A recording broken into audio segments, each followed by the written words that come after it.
সন্ত্রাসবাদ দমন ও মোকাবেলায় কৌশল তৈরিতে সমন্বিত প্রচেষ্টার দিকে আগ্রহ দেখাচ্ছে চীন এবং পাকিস্তান। সম্প্রতি চায়না গ্লোবাল টেলিভিশন নেটওয়ার্ক সিটিজিএন এ দেওয়া এক ইন্টারভিউতে এসব কথা জানান পাকিস্তানের সিনেট ডিফেন্স কমিটির চেয়ারম্যান। ইন্টারভিউতে সিনেটর মুশাহিদ হোসাইন সাইদ বলেন, আন্তর্জাতিক রাজনীতিতেই সন্ত্রাসবাদের ইস্যু রয়েছে। এই কারণে সন্ত্রাসবাদ মোকাবেলায় উভয় দেশের সহযোগিতামূলক প্রতিক্রিয়া প্রয়োজন। দুর্ভাগ্যবশত চীনকে ধারণ করার বিষয়ে এবং চীনের শান্তিপূর্ণ উত্থান নিয়ে কিছু মানুষ বেশ উদ্বিগ্ন।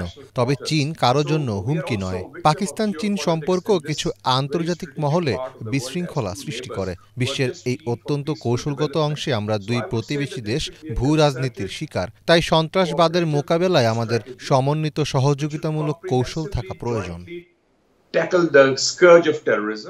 এই সিনেটর পাকিস্তানের সন্ত্রাস বিরোধী প্রচেষ্টাকে শক্তিশালী করতে চীনা সমর্থনের তাৎপর্য তুলে ধরেন এবং চীন পাকিস্তান সম্পর্কের শান্তিপূর্ণ অগ্রগতিতে সন্ত্রাসবাদের উল্লেখযোগ্য প্রভাবের বিষয় নিয়েও আলোচনা করেন।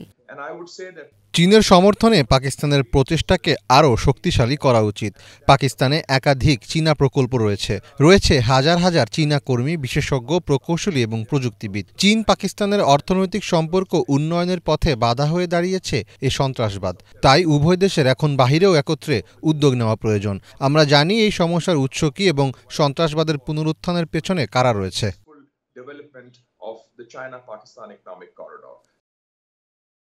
ইফাত জাহান, বাংলাভিশন।